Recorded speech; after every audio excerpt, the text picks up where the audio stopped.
आज हम आपको बताएंगे कि क्या आजम खान से पहले अखिलेश यादव ने बड़ी तैयारी कर ली है और आजम खान जेल से बाहर तो आए हैं। लोग कह रहे हैं कि अखिलेश यादव उनके राजनीति से चिंतित हैं, लेकिन क्या सच में अखिलेश यादव चिंतित हैं? साथ ही साथ आपको ये भी बताएंगे कि आखिर जाति वाली राजनीति पर कैसे लोग कार्ड खोज रहे हैं और उसको लेकर आपत्ति जता रहे हैं। नमस्कार, आप देख रहे हैं आज का यूपी। बात करेंगे आजम खान की। 23 महीने बाद आजम खान समाजवादी पार्टी के राष्ट्रीय महासचिव जेल से रिहा हो गए। सीतापुर से निकले, रामपुर के लिए गए, लेकिन इन सब के बीच चर्चा उनकी बसपा में जाने की रही। बीते दिनों से इस बात की चर्चा है कि आजम खान बसपा में जा सकते हैं रिहाई के बाद, क्योंकि वो अखिलेश यादव से नाराज है। इसका जवाब खुद आजम खान ने दिया, जरा वो सुन लीजिए। सर, अभी अखिलेश यादव ने कहा कि आपके ऊपर जो भी मुकदमे सरकार बनते ही सब वापस लिए जाएंगे, आपको स्वागत कर रहे हैं। अभी लखनऊ में उन्होंने कहा। मैं क्या कह सकता हूँ, उन्होंने कहा है तो। अभी तक कोई बात हुई फोन पे उनकी, या अभी तो थोड़ी देर हुई है निकले जेल से। ये तो रहा आजम खान का जवाब। अखिलेश यादव कह रहे हैं कि बात इंसाफ की होगी, आप आएंगे, हमारी सरकार आएगी, हम केस हटा देंगे। लेकिन बड़ा सवाल यह है कि क्या इतनी चिंता है आज अखिलेश यादव को मुस्लिम वोटों की कि वो आजम खान के लिए ऊपर डिपेंडेंट है? ऐसा लगता नहीं। एक लिस्ट है जो बताती है कि अखिलेश यादव लगातार कई नेताओं को इस तरीके से आगे बढ़ा रहे हैं जिससे उनका पीडीए लगातार डेवलप हो। आप देखिए कि जब अखिलेश यादव चलते हैं तो उनके पीछे कई सारे नेता अलग अलग जाति और धर्म से नजर आते हैं। अब बात कर लेते हैं मुस्लिम पॉलिटिक्स की। तो सबसे पहले चलते हैं पूर्वांचल में वो चेहरा है अफजाल अंसारी। गाजीपुर से आते हैं, सांसद हैं अफजाल अंसारी, और पूर्वांचल में वो उस अंसारी परिवार से आते हैं जिसको लेकर ना सिर्फ मुस्लिम बल्कि और समुदाय के लोग एकजुट होते रहते हैं। वो एक बड़े चेहरे हैं और वोट लाने वाले चेहरे हैं। तो ऐसे में अगर आप पूर्वांचल की बात करते हैं तो वहां पर मुसलमानों में अगर आप दखल की बात करेंगे तो अफजाल अंसारी एक बड़े के चेहरे तौर पर नजर आते हैं। अब आपको ले चलते हैं पश्चिम की तरफ। वहां पर आपको इकरा हसन नजर आती है। हसन परिवार जिसे अखिलेश यादव लगातार साथ देते रहे। इकरा हसन जब से सांसद बनी है तब से इस बात की खूब चर्चा होती है कि एक पढ़ी लिखी महिला, मुस्लिम समुदाय से आने वाली और खासकर ओबीसी मुस्लिम से आने वाली, क्योंकि उनका परिवार गुर्जर मुस्लिम है, एक अलग किस्म की पॉलिटिक्स नजर आती है। इकरा हसन की पश्चिम यूपी में पकड़, उनकी राजनीति की हमेशा चर्चा होती रहती है। अब अगर हम थोड़ा और नीचे आते हैं तो आपको मुरादाबाद में जियाउर रहमान बर्क नजर आते हैं, जो कि शफीकुर रहमान बर्क के पोते हैं और वो यहाँ से चुनाव जीतकर सांसद बने। हालांकि संभल में जिस तरीके की हिंसा हुई और जिस तरीके से उनके ऊपर आरोप है, ये तमाम आरोप चलते रहते हैं। एक और नाम है, वो नाम है कानपुर में इरफान सोलंकी का। जी हाँ, इरफान सोलंकी, उनकी पत्नी को अखिलेश यादव ने उपचुनाव में टिकट दिया और जिस उपचुनाव में सब हार गए, यानी कि अयोध्या में भी उस सीट पर जहां से अवधेश प्रसाद थे वहां हार गए, वहां भी सीसामऊ की सीट जो है वो बचा ले गई सोलंकी। और इरफान सोलंकी भी जब जेल से पेशी के दौरान जाते हैं तो ये भी कहते हैं कि परिवार से दो लोग लड़ेंगे। अखिलेश यादव इसका कोई विरोध नहीं करते। अखिलेश यादव ने सिर्फ 5 मुसलमानों को लोकसभा में टिकट दिया था और वो सभी जीत गए, जिसमें एक रामपुर के महबुल्ला नदवी है।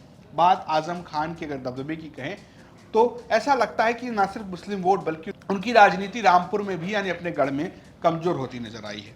उपचुनाव होता है, लोकसभा में आसिम राजा को लड़ाया जाता है, वो चुनाव हार जाते हैं। फिर होती है विधायकी का चुनाव, जब आजम खान को सजा होती है और वहां पर उपचुनाव होता है, तब भी आसिम राजा जो उनके चेहरे होते हैं वो हार जाते हैं। यहाँ तक कि उनके बेटे जो कि रामपुर स्वार से विधायक थे वो भी चुनाव हार जाते हैं और वहां पर अपना दल के एक प्रत्याशी चुनाव जीत जाते हैं। इन सारी चर्चाओं में ये देखने वाली बात यह है कि ये वही गढ़ है जहां से लगातार आजम खान जीतते रहे हैं। वो कमजोर होते नजर आते हैं, मुस्लिम सियासत छोड़िए अपने गढ़ में।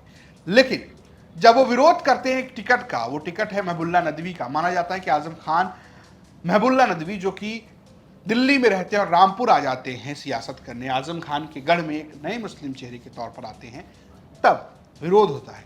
हालांकि आजम खान के इस विरोध का बहुत असर नहीं दिखता, वो चुनाव जीत जाते हैं। ऐसे में ये लगता है कि अखिलेश यादव के साथ मुसलमान एक साथ नजर आ रहे हैं। कुछ ऐसी ही बात एसटी हसन भी कह रहे हैं, जो हालांकि आजम खान से ज्यादा नाराज रहते क्योंकि उनको ये लगता है कि उनका टिकट आजम खान ने कटवाया। अच्छा, अगर वो चले जाते हैं तो इसको पार्टी से कोई नुकसान होगा इससे?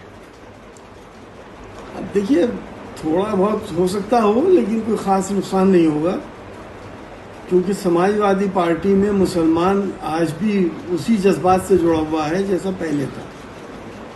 और जो हालात हैं मुसलमान के खास तौर से वो किसी नेता की वजह से नहीं जुड़े हुए हैं और पार्टी की नीतियों की वजह से समाजवादी पार्टी से जुड़े हुए हैं। एक तरफ बात इस चर्चा की है कि आजम खान खिलाफ अखिलेश यादव ने कितने चेहरे खड़े कर दिए हैं मुस्लिम के, और क्या उनके जाने न जाने का कोई फायदा नुकसान होगा, ये बड़ा सवाल है। सवाल ये भी है कि क्या जब कांग्रेस और समाजवादी पार्टी का गठबंधन होगा तो ऐसे में मुस्लिम वोटों में बिखरा होगा? ऐसा होता नजर नहीं आता। बीते 2 चुनाव से लगातार अखिलेश यादव और उनके गठबंधन को मुस्लिम वोट करते नजर आए हैं उत्तर प्रदेश में, और जब वो सरकार बनाते हुए नजर आ रहे हैं लोकसभा के हिसाब से देखें, तब वोटों में बिखराव बहुत मुश्किल नजर आ रहा है।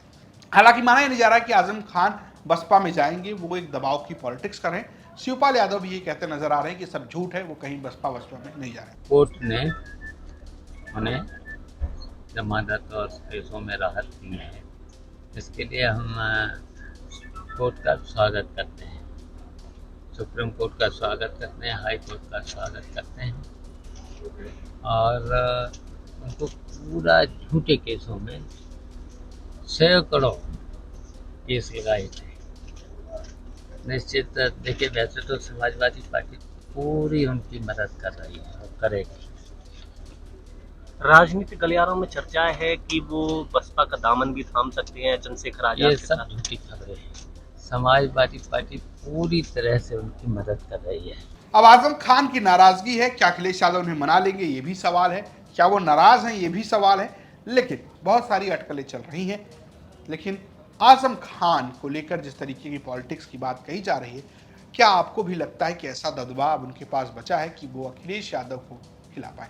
अब चलते हैं दूसरी खबर।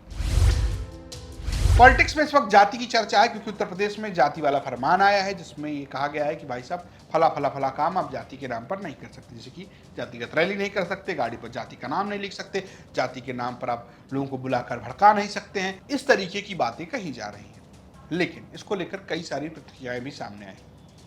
अखिलेश यादव, संजय निषाद और चंद्रशेखर, तीनों की प्रतिक्रियाएं सुनी। बताओ, सरकार अब जागी है जब स्वजाति लोगों को, वर्चस्ववादी लोगों को और ताकतवर लोगों को हर जगह बैठाया हुआ है। अगर आपका चैनल उन्हें सही चलाना है तो हो सकता है उस चैनल का हेड भी हटा दें। अखबारों के हेड तो हटे ही हटे हैं। तो ये जो 5000 साल पुरानी बातें थीं, उनको दूर कैसे करेंगे? बाबा साहब भीमराव अम्बेडकर जी को जाति की वजह से भेदभाव का सामना करना पड़ा। एनिमिलेशन ऑफ कास्ट उनकी जो किताब है, निबंध है, ऐसे वो पढ़ने लायक है कि किस तरीके जाति के आधार पर भेदभाव हुआ है, लोग अपमानित हुए। डॉक्टर राम मनोहर लोहिया जिंदगी भर इस बात को कहते रहे कि जाति तोड़ो, समाज की व्यवस्था बने, और जाति तोड़ने का काम हो। नेताजी लगातार इस बात को करते रहे, संघर्ष करते रहे, हम सब लोग जोड़ते रहे। कभी बहुजन समाज के नाम पर हम सब लोग जुड़े एक साथ, और आज भारतीय जनता पार्टी पीडीए से घबरा करके, हालांकि वो हाई कोर्ट का फैसला है, लेकिन मैं ये मानता हूं हमारा पहला इमोशनल, भावनात्मक रिश्ता अगर कोई है तो वो जाति है। वो कोई डिनाई नहीं कर सकता है। मुझे उम्मीद है कि भविष्य में कोर्ट इस बात को भी कहेगा कि जातियां कैसे खत्म हो, जातियों की भेदभाव कैसे खत्म हो। कोई हमें जाति के आधार पर हमारा घर मकान न धुलवाए, कोई जाति के आधार पर प्रतिमा न धुलवाए, कोई जाति के आधार पर अगर मैं मंदिर चला जाऊं तो मंदिर गंगा जल से न धोए। हमें उम्मीद है कि ऐसे लोगों के खिलाफ भी कार्रवाई होगी जिन्होंने गंगा जल से किसी का घर धोया हो, मुख्यमंत्री आवास धोया हो, जाने के बाद मंदिर धोया हो। ऐसा न्यायालय के आदेश का हम लोग सम्मान करते हैं, लेकिन न्यायालय में ऊपर भी रिवीजन होता है, उससे ऊपर भी फिर से ट्रायल भी होता है। मैं सरकार से इस पर एक बार जरूर विचार करने के लिए कहूँगा कि न्यायालय में कि ये एक जातियों का गौरवशाली इतिहास रहा है, और जाति प्रमाण पत्र देने का एक व्यवस्था संविधान में, अगर जाति प्रमाण पत्र देने का संविधान में व्यवस्था है, अगर इन जातियों पर रोक लगेगा तो सामाजिक न्याय मंत्रालय के हिसाब से ये लेदरमैन का हिस्सा, एक अभी जो अनुसूचित जाति का हिस्सा लेदरमैन खा गए अपनी संख्या से 100 गुना, तो और जातियों को हिस्सा लेने के लिए इकट्ठा होना ही पड़ेगा। नहीं इकट्ठा होंगे तो खाते रहेंगे, पूछ नहीं पाते रहेंगे। किस जाति का मुख्यमंत्री बनाया, इसके बड़े बड़े ढोलिये लोग पीटते हैं। हारने के बाद उप मुख्यमंत्री बनाया जाति के आधार पर कि इस जाति का वोट जो है अपने खेमे में ले सके। तो ये सब सामने है कि सरकार कथनी करनी। हालांकि मैं जातिहीन समाज का बड़ा समर्थक हूँ, मामला रामसु वर्मा जी की अर्जक संघ का मैं बड़ा समर्थक हूँ। फूले साहू अंबेडकर साहब के विचारों का समर्थक हूँ। तो इसलिए मैं तो संतराम बी प्रजापति जी ने भी जो प्रयास किए, मैं उसमें एक कदम और आगे बढ़ाते हुए कहना चाहता हूँ कि अब समय आ गया जातिहीन समाज बने। तो राज्य सरकार से कुछ नहीं होगा, केंद्र सरकार कानून बना दे और माननीय सर्वोच्च न्यायपालिका उसको लागू कराए कि कोई व्यक्ति सरनेम नहीं यूज करेगा। ना आपके राहुल के सामने कुछ लगेगा, ना मेरे चंद्रशेखर के सामने कुछ ऐसा लगेगा जिससे पता लग सके कि मेरी जाति क्या है। भाजपा की एक सहयोगी दल है निषाद पार्टी, तो जब ये पता नहीं लगेगा तो इस जाति का प्रिविलेज ही खत्म हो जाएगा। अखिलेश यादव यहाँ पर दलित पॉलिटिक्स खेल रहे हैं। वो कह रहे हैं कि ये तो दलितों के लिए ऐसा किया जा रहा है। चंद्रशेखर आजाद भी इसी तरीके की बात कर रहे हैं। संजय निषाद को लगता है कि कहीं उनकी पार्टी जो निषाद पार्टी के नाम से है उनके साथ कुछ ऐसा ना हो जाए। कुल मिलाकर इस पॉलिटिक्स को लेकर खूब रस्साकसी हो रही है। इस फैसले को लेकर जाति पर चर्चा उत्तर प्रदेश में लंबे समय से रही है और जाति आधारित वोट भी पड़ते रहे हैं। लेकिन क्या इस फरमान ने एक बार फिर से जातिगत पॉलिटिक्स को चर्चा में ला दिया है, या कहें कि जो पीडीए की बात हो रही है उत्तर प्रदेश में, कहा जाए कि एक धर्म की पॉलिटिक्स और एक जाति की पॉलिटिक्स है और दोनों के बीच एक टकराहट है, उसमें फिर से जाति वाली पॉलिटिक्स को एक नया सुर दे दिया गया है या उसको कुंद किया गया है? ये तमाम सवाल है। हालांकि आपको बता दें कि जो फैसला है वो हाईकोर्ट के आदेश के बाद हुआ है। हाईकोर्ट में एक याचिका थी जिसकी याचिका की सुनवाई के दौरान हाईकोर्ट ने कहा कि एफआईआर में जातियों का नाम क्यों है, जिसको लेकर मुख्य सचिव को आदेश दिया गया। आदेश के बाद ये आदेश सामने आया, यानी कि हाईकोर्ट के आदेश के बाद सरकार ने एक लंबी चौड़ी आदेश की लिस्ट जारी कर दी है। इसमें सोशल मीडिया भी शामिल है। लेकिन पॉलिटिक्स तो पॉलिटिक्स है। लोग अगर गुर्जर चौपाल नहीं करेंगे तो पीडीए चौपाल करेंगे, ब्राह्मण चौपाल नहीं करेंगे तो वो बहुजन चौपाल करेंगे। इस तरीके की बातें लगातार हो रही हैं और ऐसा होता भी रहा है। आपको क्या लगता है इन दोनों खबर को लेकर? आपकी क्या राय में कमेंट बॉक्स जरूर बताएं। देखते रहिए यूपी तक। नमस्कार।